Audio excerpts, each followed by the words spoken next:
Alright, so isang pinagpalang gabi uli sa ating lahat mga kaabag, no? So sa gabi pong ito ay meron na naman tayong sasagutin, isa na namang issue patungkol sa pananampalataya na kung saan mayroon pong isang video ng isang babaeng Katoliko na nagpahayag siya, no, sa social media na walang faith alone sa Bible at hindi dapat paniwalaan. Bagkus mayroon pong natatanging pahayag sa Bible about faith alone. Pero hindi siya makakapag-justify sa iyo. No? Faith without works cannot be justified. According kay Santiago, no, Apostle James. At yun ang sinagot ng isang bagitong baptwister na vlogger, no, na mali daw ang pagkaunawa. At may mga paliwanag siyang ibinigay at yun naman ang sasagot rin natin mga kapatid. Re-reactionan po natin yan at sana matuto kayo sa gabing ito sa tatalakay natin. Matapos po ang isang paalala. Dahil sa katotohanan ng ipinapangaral ng Santa Iglesia Katolika na hindi maitanggi ng mga protestante sa lungatang aral at bahayag ng mga pastor,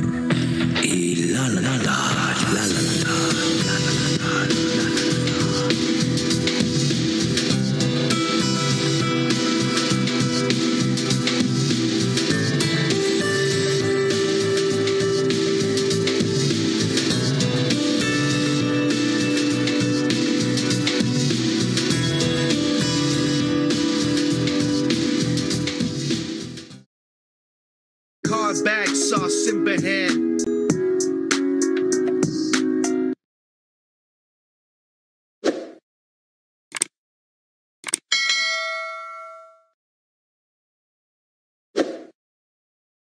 Alright, sa mga bago pa po sa channel natin, no? Ako po si Brother John Ray at isa po sa co-host ng programang Punto por Punto. At tayo po ay gumagawa din ng mga videos na nagpapaliwanag about po sa pananampalatayang Katoliko. So please consider my channel mga kapatid to subscribe at paki-like na rin at share sa bawat videos na inyo pong magugustuhan. Lalong-lalo na po sa itatopic natin ngayon. At kung maaari, pakipindot na rin po ang notification bell para palagi po kayo ma-update every time po tayo ay i-ere kasama po ng punto por punto or yung single live ko po, no, kapag mayroon tayong reactionan ng mga video o kapag tayo po ay nag-upload ng mga videos para po ma-notify kayo at makita nyo po palagi yung pong mga ginagawa natin dito. Again mga kapatid, please do like and share my videos and subscribe. Maraming salamat po. Okay, so again mga kapatid, no, sasagutin po natin tong isang Baptist na kung saan po kinomentaryuhan niya ang pahayag ng isang babaeng CFD, si Ate Girl na kapatira natin, about faith alone na hindi yan mababasa sa Bible, no? At meron siyang maiksing explanation bakit dapat tayo maniwala sa faith alone. At meron siyang itinama about sa mga sinabi ni Ate Girl na sa tingin ko naman tama ang sinabi ni Ate Girl na kasamahan natin. Dahil nga kontra sa pananampalataya, kaya itinama niya. Pero tama ba ang kanyang pagtatama kay Ate Girl? Yan po ang atin pong tatalakayin sa gabing ito mga kapatid. Kaya naman buksan na natin ang nasabing video. Pakinggan muna natin si Ate Girl. I save through faith. Pero wala po akong nababasang faith alone. May nababasa po ba kayo na hindi ko nakikita? Oh, I'm sorry. Meron pala sa Bible na magkatabi ang faith at alone. Basahin natin ang James chapter 2, verse 24. See, you are justified by works and not by faith alone. Tagalogin natin. Diyan ninyo makikita na itinuturing na matuwid ang isang tao dahil sa kanyang mga gawa at hindi dahil sa pananampalataya lamang. So, Right. No? So, bago natin ipagpatuloy yung video at yung sagot sa kanya, no, ng nasabing vlogger, mga kapatid, gusto ko lang na iklaro yung pahayag ni Ate Girl na kasamahan po nating Katoliko. Na si Ate Girl ay hindi po naniniwala sa doktrina na faith alone. Dahil never found yan in the Bible. No? At nag-quote siya ng talata kung saan palagi ang ginagamit ng mga protestante. No, yun pong Ephesians 2:8 na by grace you are saved through faith and not by your works. Kasi ang unawa kasi ng mga protestante doon, yung mga faith alone believers, is faith alone yun. Although wala pong sinasabing faith alone doon, mga kapatid, no? Ephesians 2:8, by grace you are saved through faith. Wala pong sinabi na by grace you are saved through faith alone. Pero yun po ang ginagamit na talata ng mga protestante na naniniwala sa doktrin ng faith alone na ginawa ni Martin Luther.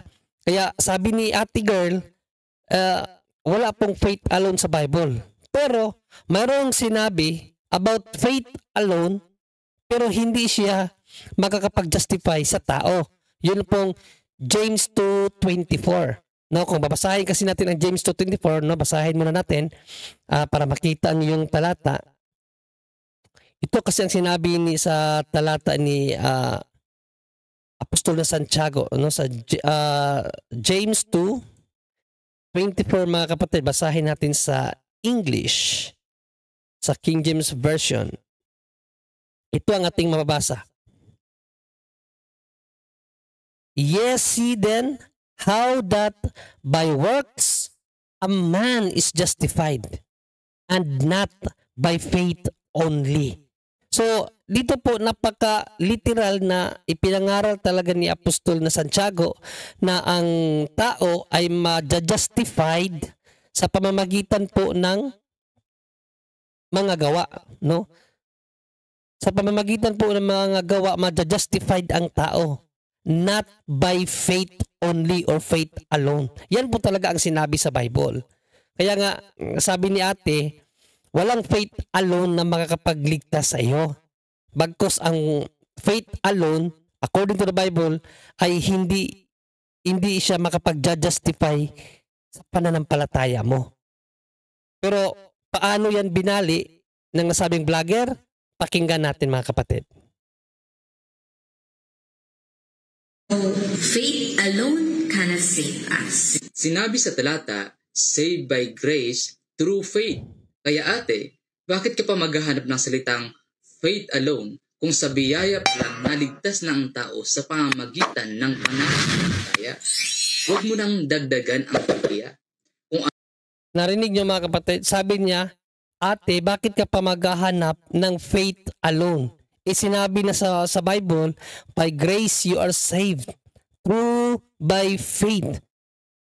So, wag daw dagdagan ng ang Biblia, wag na daw maghanap ng faith alone. Sila nga yung nagdagdag di ba?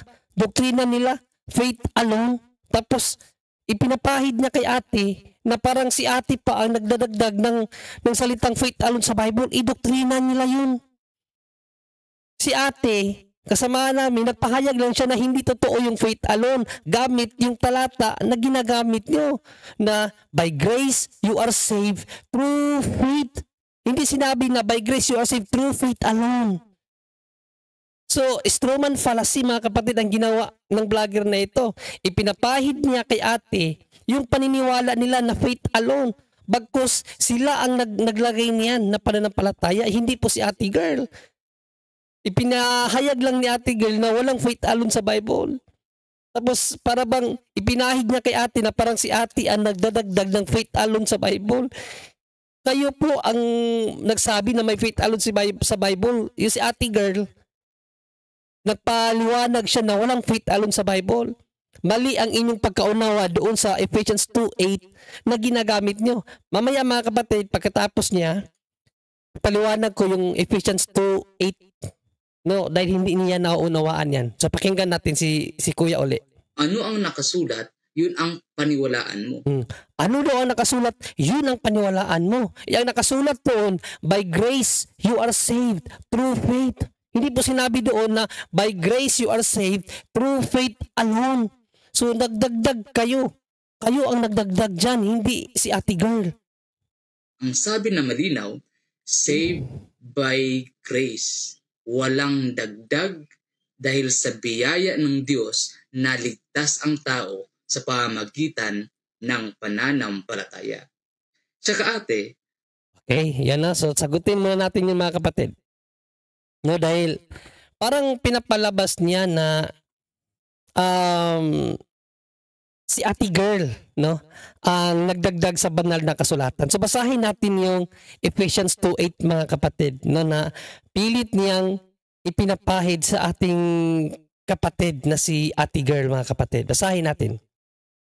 Ephesians 2:8 sa English.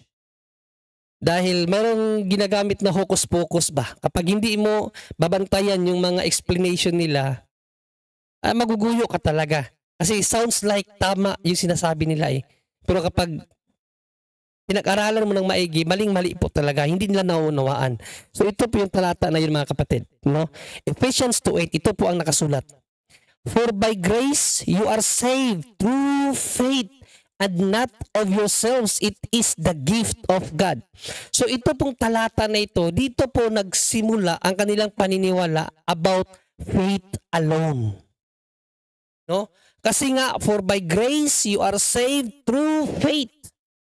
So sa pamamagitan ng pananampalataya, no, sa grasya ng Diyos, ikaw ay naligtas. Diba kung tatagalogin natin, sa grasya ng Diyos, sa pamamagitan ng pananampalataya ay naligtas ka. So, ininterpret yan ng mga protestante na faith alone. So, kung kaklaruhin natin, hindi si ate ang nagdagdag.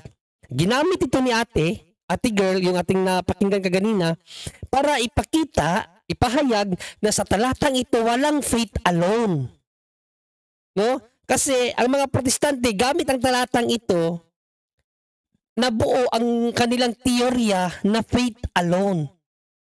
Kaya pinapaliwanag natin na wala pang faith alone dyan. Ang sinabi lang dyan, by grace you are saved through faith. At ang hindi nila nauunawaan mga kapatid, no, na ginawa nilang faith alone to, ito hindi nga to faith alone eh. Kasi kung babasahin natin dahan-dahan na, for by grace you are saved. Saan na tayo naligtas? Grasya ng Diyos sa pamamagitan ng pananampalataya.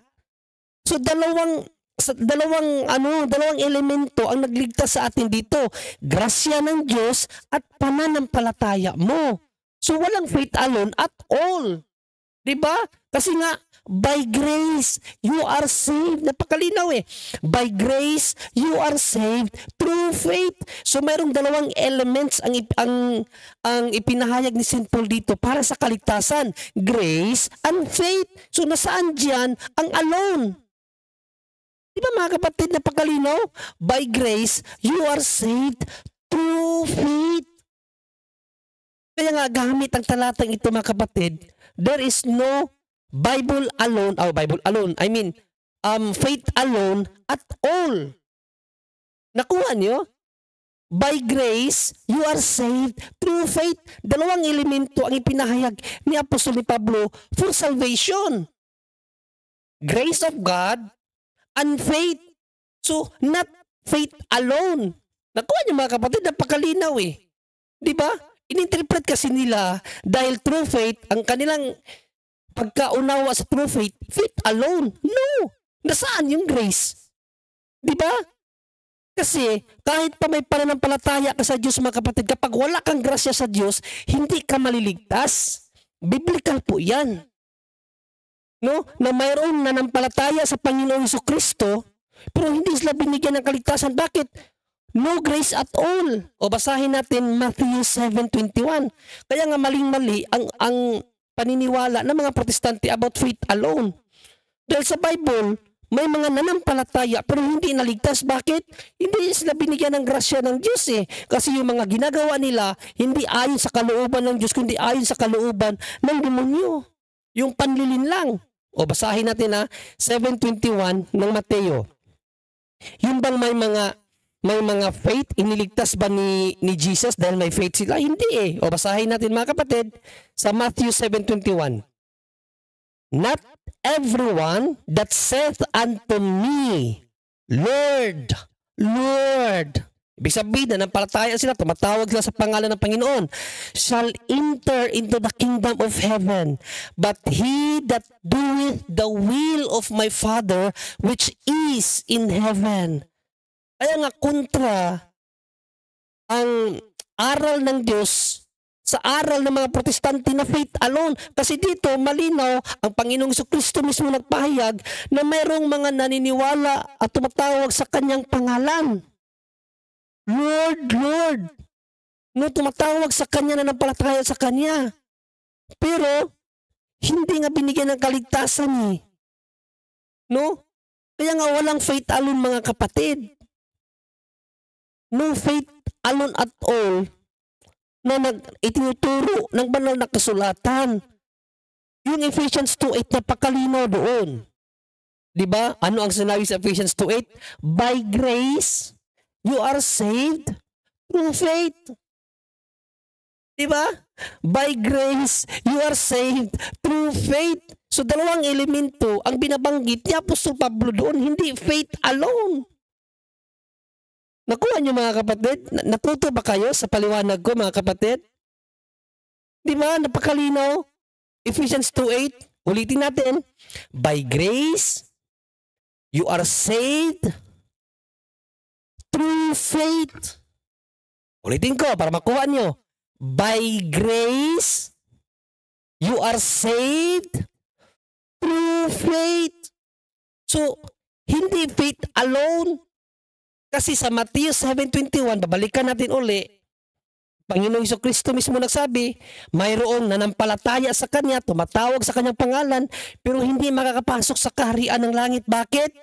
Hindi nila sinusunod ang kalooban ng Diyos. So, faith alone is not a doctrine at all. Actually, na impyerno pa ang may pananampalataya sa Kanya, pero hindi naman sumusunod sa Kanyang kalooban. Kaya wala talagang faith alone mga kapatid. No? So sana naunawaan nyo. Ngayon naman, doon tayo sa ginamit ni atin na James 2:24, no, na kontra sa paniniwala nila na faith alone. Dahil sa James 2:24, ang sinabi ni Apostol Santiago, by work a man be justified and not by faith only. Kung tatagalogin natin, sa pamamagitan ng mga gawa, ang tao ay inaaring ganap ng Diyos, hindi sa pananampalataya lamang. Yan ang sinabi ni James 2:24, no? Babasahin ko uli para makita ninyo ang sinabi ni James sa kanyang aklat, James 2:24, no? Faith alone ba aariing ganap ang tao? Hindi no? Ayon kay Apostle James, ito po ang ating mababasa mga kapatid. You see then how that by works a man be justified and not by faith only. Right? Di ba ang faith only is not a doctrine at all ayon sa aral ng mga apostol? Ang faith only or faith alone is not a doctrine according to Apostle James. Hindi ka aariing ganap sa pananampalataya lamang. Yan po ang nasusulat sa Bible mga kapatid. Okay? Pero, paano ito dinistort ng baptist na vlogger? Pakinggan natin at tuturuan ko kayo kung paano to unawain to. No, kasi mali-mali po talaga ang explanation nila dito mga kapatid. Pakinggan natin siya. Pagtatama niya kay ate daw. Pero siya ang itatama natin ngayon. For your information, ang context sa James chapter 2, ito ay justification before men, not justification before God. Okay? Nakuha niyo? Malinaw na dito mga kapatid, no, explicitly sinabi na ni Apostle James dito na ang pananampalataya lamang hindi ka aariing ganap. Okay? Sa pananampalataya lamang hindi ka aariing ganap sa Diyos, ng Diyos, kundi by faith and works. Yan ang sinabi ni James. O, basahin ko ulit para hindi kayo malinglang, para hindi kayo mawala. Basahin natin ulit ang James 2:24. You see Then how that by works a man is justified and not by faith only. So yan ang aral ng apostol na Santiago, na sa pamamagitan ng mga gawa, ang tao ay aariing ganap. Okay? Or gagawing matuwid ng Diyos at hindi sa pananampalataya lamang. Pero anong sinabi niya? Anong sinabi ng baptister na ito? Ang kahulugan daw niyan, paano mo pang, anong kahulugan pang ipapaliwanag mo dyan? Literal nang ipinaliwanag ni Apostle James. Tapos, i-explain mo pa? Mas magaling ka pa ba kay James? Magpaliwanag sa pananampalatayang Kristiyano? Kasi kinakailangan mo pang i-correct si James na mali siya, na not by faith only a man be justified. Di ba mga kapatid?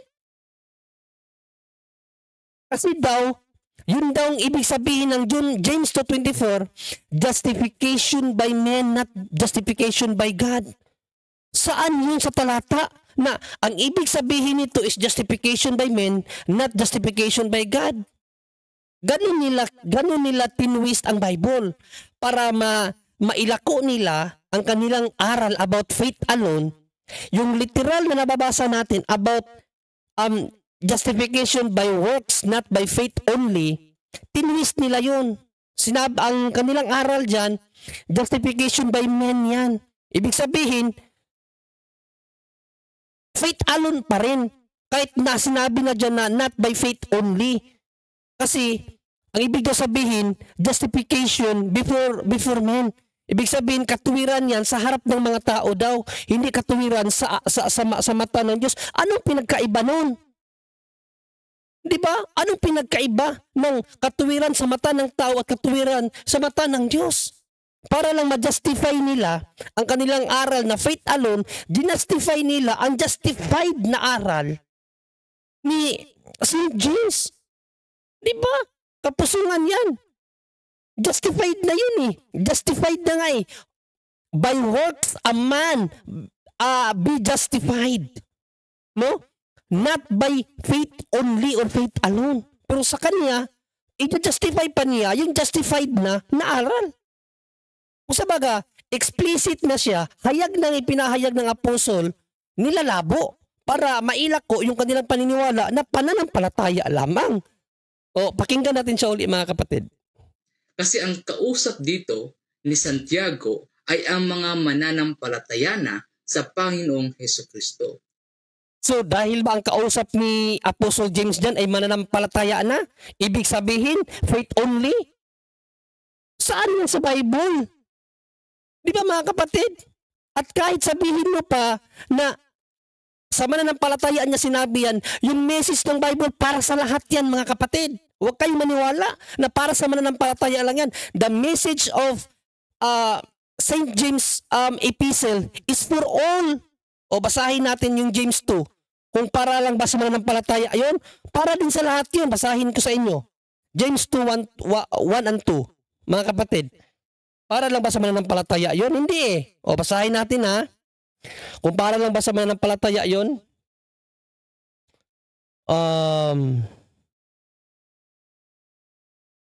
Basahin ko sa inyo ha. Tagalog natin basahin. Hanggang James 2:1 mga kapatid. Tingnan natin na kung para lang ba sa mananampalataya ito. No, kasi sa kanya dahil isinulat daw yan sa mga mananampalataya lamang. Pero di porket para sa mananampalataya lang ito, hindi nakasali ang hindi mananampalataya. Para din ito sa lahat. At ang message nito ay hindi para manampalataya ka lamang. Dahil napakalinaw, explicit na ipinahayag doon na hindi sa pananampalataya ka lamang aariing ganap, kundi sa pamamagitan ng mga gawa. Di ba? Yun ang mensahe ng James 2:24. Pero para mailako nga nila yung faith alone, nilalagyan nila na justification before the eyes of men daw ang ibig sabihin nun. Anong point niya? Yung justification before the eyes of men. So kung justification before the eyes of men, paano naging faith alone? Di ba? Nung sequitur eh.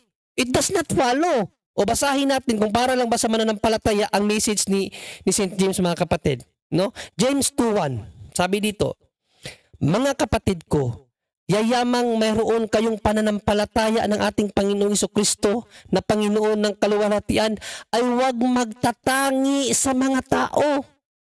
Di ba?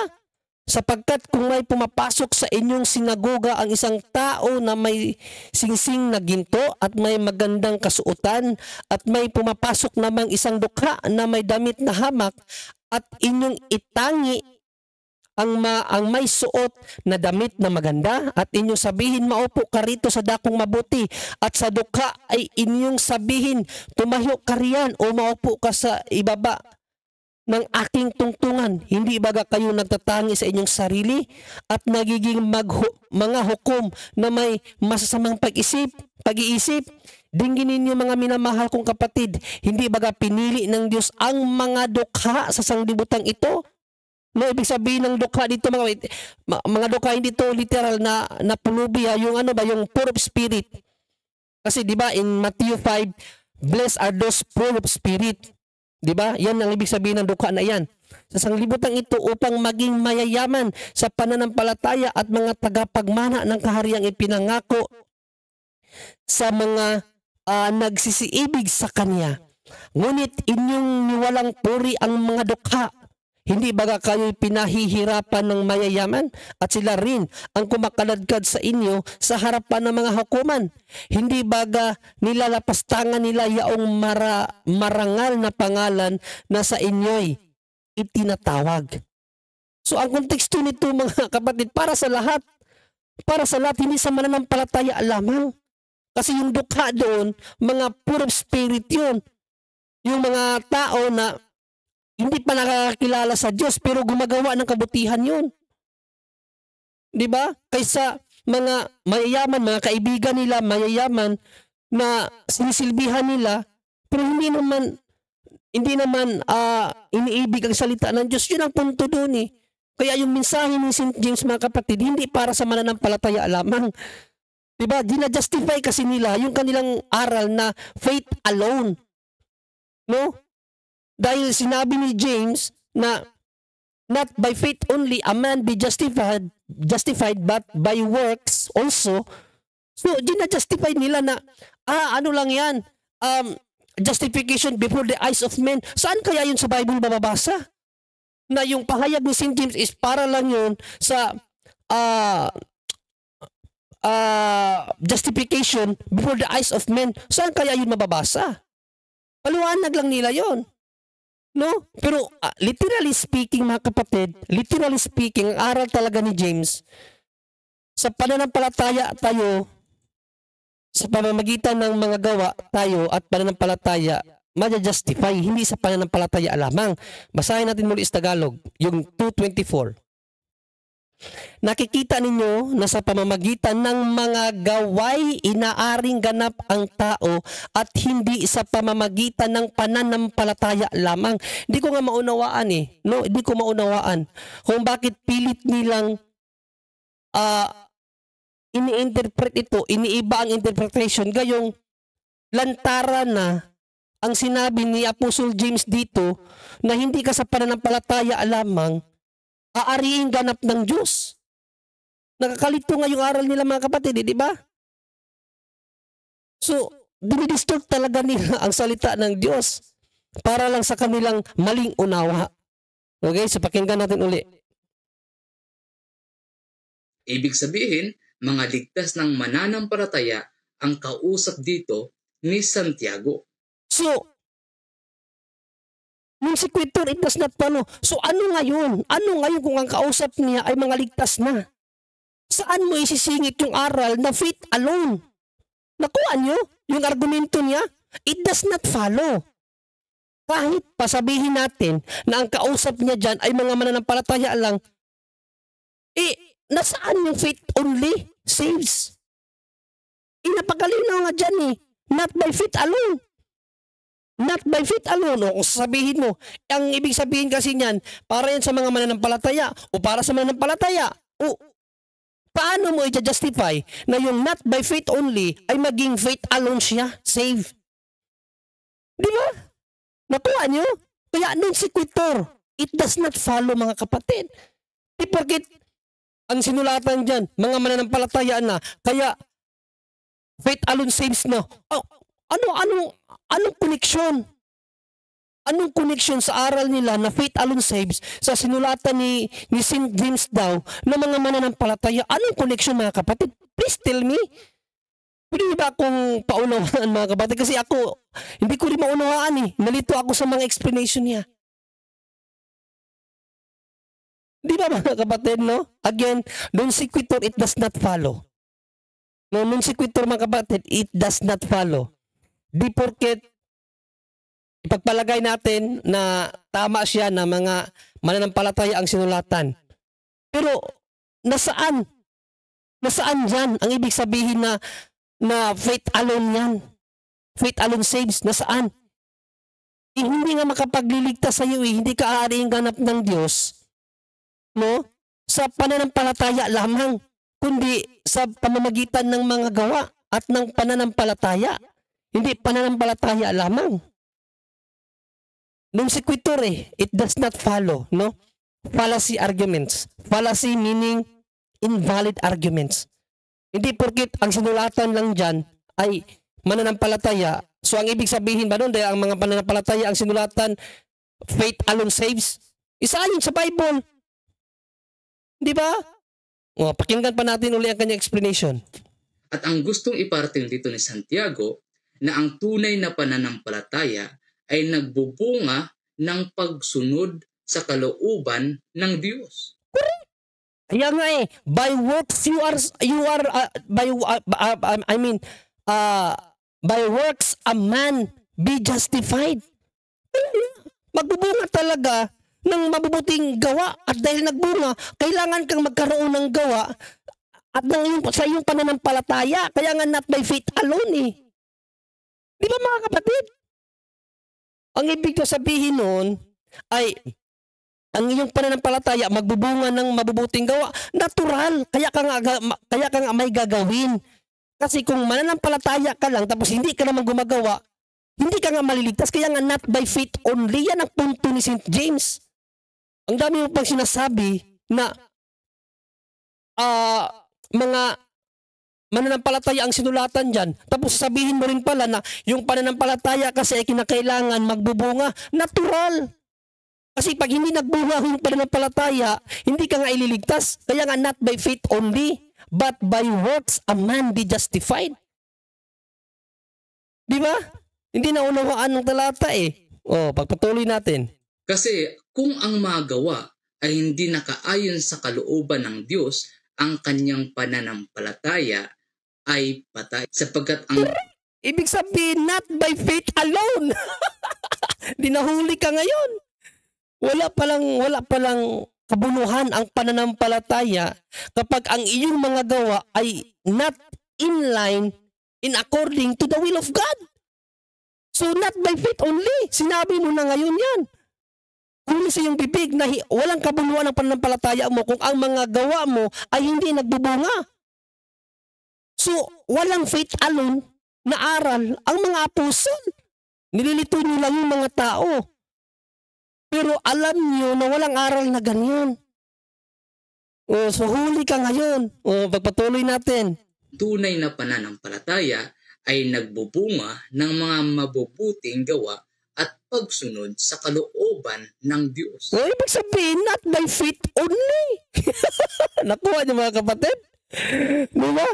Kung yun ang explanation niya, ibig sabihin, walang faith alone. Ay, naku po. Saan kaya niya napulot yung aral ng faith alone?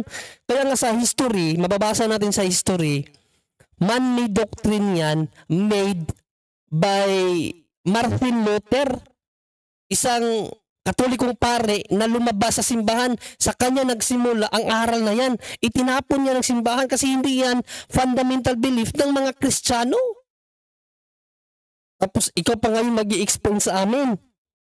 Yung aral nyo galing lang sa aming pare na tinakwi lang simbahan kasi nagturo na ng mali.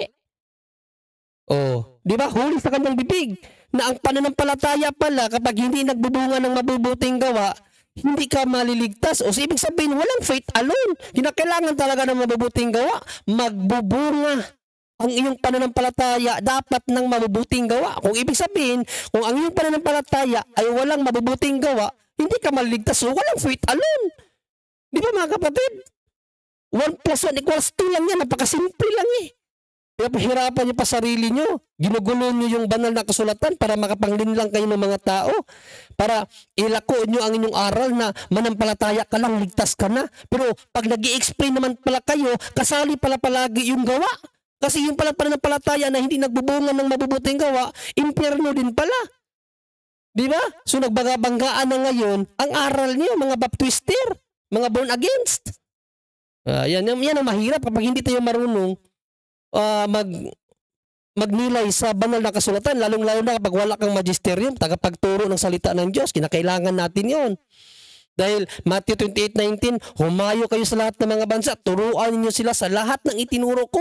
Ang Panginoong Jesucristo nagpadala ng tagapagturo. At hindi yun kung sino-sino lang, mga pari yun. Malakay 2:7, Malakias 2:7, sa bibig ng mga kaparian, magtanong ang lahat ng mga tao dahil sa kanila ibinigay ang karunungan ng Diyos. Biblical yan. Di ba mga kapatid? Kaya nga, walang aral na faith alone sa simbahan. Kasi hindi yan biblical. Man-made doctrine lang yan mga kapatid. Kaya sila, gumagamit sila ng Bible, pero pag i-explain na nila, wala na sa Bible yung explanation. Galing lang sa isang tao ang aral nila. O, pakinggan natin siya muli. Paano mo mapapatunayan ang iyong pananampalataya sa Panginoon kung hindi ka gumagawa ayon sa kalooban ng Diyos? Amen. Kaya nga walang faith alone eh. Patuloy natin. Halimbawa ate, kung sinasabi mong ikaw ay may pananampalataya na sa Panginoon, pero ang iyong mga gawa ay taliwas sa iyong pananampalataya, paano masasabi ng taong nakakakita sa iyo na ikaw nga ay may pananampalataya sa Diyos kung ang iyong mga gawa naman ay hindi sumasang-ayon sa iyong pananampalataya? Amen. Kaya nga walang faith alone. Patawa-tawa ka pa dyan. Nag-isip pa siya. Ang sobrang smile niya. Pero wala talagang faith alone. Dahil sa kanyang explanation, walang faith alone. Kasi walang kapuluhan yung pananampalataya mo kung ang iyong mga gawa ay hindi inline sa iyong pananampalataya. Ibig sabihin, not by faith alone talaga. Ay, nako po. Tapos, ang lakas mangaral nyo ng faith alone. Ang sarap pa ng tawa mo, boy. Pagpatuloy natin. Kaya ang context, again, ay justification before man, not before God. Justification before men, not before God. So, i-justify mo yan. I-justify mo na yung justification before men, ang ibig sabihin nun is faith alone. Huwag kang magsabi na ang context is justification before men. So, dahil ba justification before men, ang ibig ba sabihin yan, faith alone? Does not make sense. Bigyan mo ng justification kung bakit nagiging faith alone ang justification before the eyes of men. Di ba? Di magsabi ka lang, justification before the eyes of men. So, iisipin na namin dahil justification before the eyes of men yun, faith alone yun. Ganun ba yun? Ganun ba ang dapat na explanation? Hanging? Halaman lang ang hinahanging eh. Halaman. Hindi ang explanation. Dapat ang explanation founded with basis. So bigyan mo lang ng matibay na basihan na yung pagsabi na justification before the eyes of men, meaning faith alone. I-justify mo yan. Hindi yung ang kahulugan yan is justification before the eyes of men. Faith alone. Does not make sense. Nung sequitur, it does not follow. O, ganyan ba man, hayaan natin. At least nakita natin mga kapatid, sa kanyang explanation, mahirap talaga ang isang pananampalataya na walang gawa. Yun ang mga explanation niya. O, kaya, hindi siya nakagiba sa paniniwala ng ating kapatid na si Ate Girl. Hindi niya nagiba, hindi niya ma-justify eh. Di ba? Kasi litra por litra yung ginamit ni Ate Girl na talata sa Bible. By work, a man be justified, not by faith only. Tapos ang sabi niya, ang ibig sabihin niyan, justification before the eyes of men yan. So ano ibig sabihin nun? Faith alone. Oh, i-justify mo muna kung bakit naging faith alone, yung justification before the eyes of men. Ganyan ang tamang explanation, boy. Hindi ihahang mo kami sa puno. Okay, patuloy. Ngayon, may nakasulat ba sa Biblia na faith alone? Para kay ate wala, kasi gusto niya word for word. Ayaw niya. Sabi niya kaganina, wag maghanap ng faith alone sa Bible. Tapos ngayon naman sabi niya, mayroon bang nakasulat sa Biblia na faith alone? O sige, pakinggan natin ang mga explanation niya. Gamitin ang pag-iisip at utak para manunawaan ang sinasabi ng Biblia.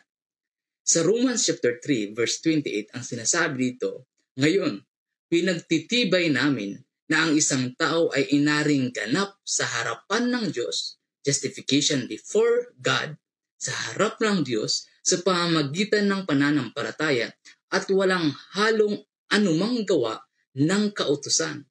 Ano ang sabi? Ang isang tao ay inaring ganap sa harapan ng Diyos sa pamamagitan ng pananampalataya at walang halong anumang gawa. Pag sinabi ating walang halong anumang gawa ng kautusan ang pag-aaring ganap ng Diyos sa atin, anong tawag doon? Hindi faith alone. Faith alone can save us. Okay, yan na. So, ang kanyang justification, Romans 3:28, no? Na aariin daw ang tao sa pamamagitan ng pananampalataya na walang halong anumang gawa sa kautusan. So, ang ibig na sabihin nun, faith alone.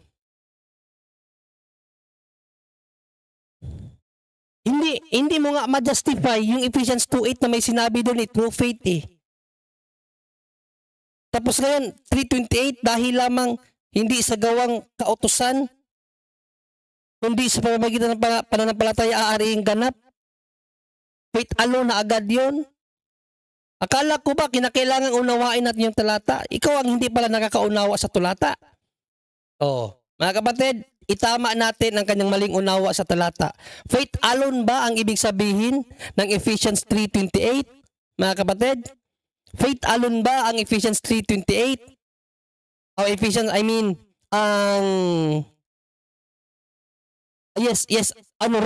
Romans 3:28. Ang Romans 3:28 ba is nangangahulugan ng faith alone? O, tuturuan ko kayo mga kapatid na hindi yan tumutukoy sa faith alone at hindi yan tumutukoy sa mabubuting gawa. Ang tinutukoy dito na gawa ng kautusan ni Moises, hindi mabubuting gawa. Magkaiba yon. O, papaliwanag ko sa inyo mga kapatid ha. 9:05 na pala. No, so, siguro papasok tayo sa punto por punto mga 9 or 8:20 na siguro mga kapatid. No? Kasi mag-ibanghilyo pa naman si Angel eh. O, ipaunawa ko sa inyo itong Romans 3:28. Kasi faith alone daw to. Faith alone daw ito. Basahin natin mga kapatid ha. Kaya nga, maipasisiya natin na ang tao ay inaaring ganap sa pananampalataya na hiwalay sa mga gawa ng kautusan. Kung pakikinggan mo ang sinabi niya kaganina mga kapatid, ang sinabi niya, hiwalay daw sa anumang gawa. Saan kaya ang anumang gawa dyan? Nasaan yung word na anumang gawa? Walang anuman dyan. Ang sinabi lang dito, ang tao ay inaaring ganap sa pananampalataya na hiwalay sa mga gawa ng kautusan. Paano kaya niya inunawa na ito ay faith alone? Una-una mga kapatid, una-una, ilagay natin always sa ating isip na ang Biblia hindi nagkukontrahan. No? Wala pong contradiction sa Bible. Tandaan natin palagi yan. Sa James 2:24, ang sinabi ni Apostle James, a man be justified by works, no? By works, a man be justified. not by faith only. Yan ang sinabi ni St. James. Don't tell me na ang aral ni Paul at aral ni James magkakontra. Isa yan. So dito, ano ang point dito ni St. Paul? Ang point ba ni St. Paul dito is faith alone lang, katulad ng sinabi niya. Nang ibig sabihin nito, faith alone. O basahin natin uli. Kaya nga, maipasisiya natin na ang tao ay inaaring ganap sa pananampalataya na hiwalay sa mga gawa ng kautusan. Nasaan dyan ang faith alone, mga kapatid? Walang faith alone dyan. No? Ang sinasabing gawa ng kautusan dyan, kautusan ni Moises, actually, specific yan sa pagtutuli. O bakit? Dahil sa panahon nila, questionable kasi, para sa kanila, kung yun bang mga ika-convert nila sa Kristyanismo ay kinakailangang tuliin pa ba tulad sa kanilang kinaugalian. Kasi mga Hudiyo yung mga yan. Sa kanila kasi, nung hindi pa sila nangaral o during sa kanilang pangangaral, tinutuli nila ang mga converted. Tinutuli nila, kinakailangang tuliin. Kay St. Paul kasi, si St. Paul bilang apostol ng mga hintil, ayaw niyang ipasunod ang mga hintil sa katuruan ng mga Hudiyo. Kasi sa mga Hudiyo lang yun. No? Ang point dyan ni Apostle James, o ni Apostle Pablo, is kautusan ni Moises sa pagtutuli. Idinikta natin ang pagbasa, mga kapatid, sa 29 hanggang 31. No, basahin natin muli tapos idirekta natin ha. Pagtutuli yan. Pagtutuli yan. Ipapaunawa ko sa inyo bakit pagtutuli yan, mga kapatid. Wala yang kinalaman sa mabubuting gawa. Wala yang kinalaman at hindi yan faith alone. Okay? O basahin natin muli ha. Kaya nga, maipasasiya natin na ang tao ay inaaring ganap sa pananampalataya na hiwalay sa mga gawa ng kautusan. O ang Diyos baga ay Diyos ng mga Hudiyo? O Diyos ng mga Hudiyo lamang? Hindi baga siya ang Diyos din ng mga hintil? Oo, ng mga hintil din naman. Kung gayon, He is ang Diyos at Kanyang aariing ganap ang pagtutuli sa pamamagitan ng pananampalataya at ang di pagtutuli sa pamamagitan ng pananampalataya. Meaning, sa aral ni St. Paul, in Christian dispensation, tutuliin ka man o hindi ka tutuliin, basta manampalataya ka kay Kristo, maliligtas ka. Yun ang point ni St. Paul doon. Hindi faith alone. Kasi sa aral ng mga Hudiyo noon, kailangan ka magpatuli para hindi ka maitakwil. Kasi kahit pa membro ka ng mga Hudiyo, nanampalataya ka sa Diyos, kapag hindi ka magpatuli, itatakwil ka ng Diyos. Yan ang aral ng Old Testament. O babasahin natin Genesis 17, 10, 11, 14, mga kapatid, para maunawaan nyo yung konteksto ng talata. O basahin natin na Genesis 17, 10, 11, 14. Ito ang aking tipan na inyong iingatan sa akin at sa inyo. At ng inyong binhi, pagkamatay mo, tutuliin ang bawat lalaki sa inyo. At kayo'y tutuliin sa laman ng inyong balat ng masama. At ito ang magiging tanda ng aking tipan sa inyo. Yan ang tipan ni Yahweh sa kanila noong unang panahon sa mga Hudiyo. Pagtutuli sa 14. Ang lalaking hindi tuli na hindi tinuli ang laman ng kanyang balat ng masama, ang taong yaon ay mahihiwalay sa kanyang bayan. Sinira niya ang aking tipan. Big deal kasi yan, kahit pa mananampalataya ka sa Diyos noong unang panahon, kahit pa kasapi ka ng mga Hudiyo, kapag hindi ka natuli, matitiwalag ka. Kaya nga si Moises, kung maalala nyo si Moises, yung tinawag siya ng Diyos para gamitin na mapalaya ang mga Israelita sa kamay ng Ehipsyano, di ba? Si Moises na hindi tinuli ang kanyang mga anak, pero siya pinili siya ng Diyos na maging leader, tapos ang kanyang mga anak hindi niya tinuli. Muntikang panapatayin ng Diyos si Moises. Kasi ikaw ang pinuno na pinili ko, tapos ikaw ang unang lalabag sa tipan ko. Kaya napakalaking issue ang pagtutuli sa panahon ng mga Hudiyo.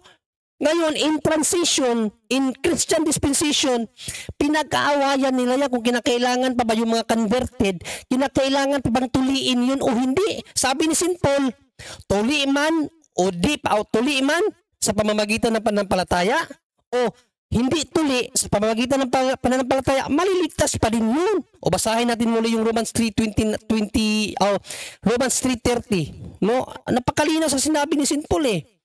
Kung gayon nga na iisa ang Diyos at kanyang aariing ganap. Ano nga? Sino ang aariing ganap? Ang pagtutuli sa pamamagitan ng pananampalataya at ang di pagtutuli sa pamamagitan ng pananampalataya. Yan ang point yan. Hindi yan faith alone. Pagtutuli yan. Hindi yan faith alone. Sa Old Testament, kahit mananampalataya ka sa Diyos, kapag hindi ka tuli, tiwalag ka. Sa Christian dispensation, mga kapatid, tuli man o hindi tuli, basta't manampalataya ka kay Kristo, ligtas ka, aariing ganap ka ng Diyos. Lalong-lalo na kapag nakasunod ka sa kanyang mga kalooban. Yan ang point ng Romans 3:28. Hindi yan faith alone, baptister. Mga kapatid, no? So, di ba napakalinaw? Napakalinaw ng ating pong paliwanag. So, hanggang dito na lang mga kapatid, no? Ang ating pong pag-i-explain about sa tinapik ng or sinagot ng ating kapatid na baptister, no? Sa ating pong kapatid na Katoliko, si Ate Girl, na nagpaliwanag na walang faith alone sa Bible. Kaya sana marami kayong natutunan. At sa susunod siguro, itatapik ko to uli itong Romans 3:28 sa Biyernes, sa punto por punto na mismo mga kapatid. God bless all.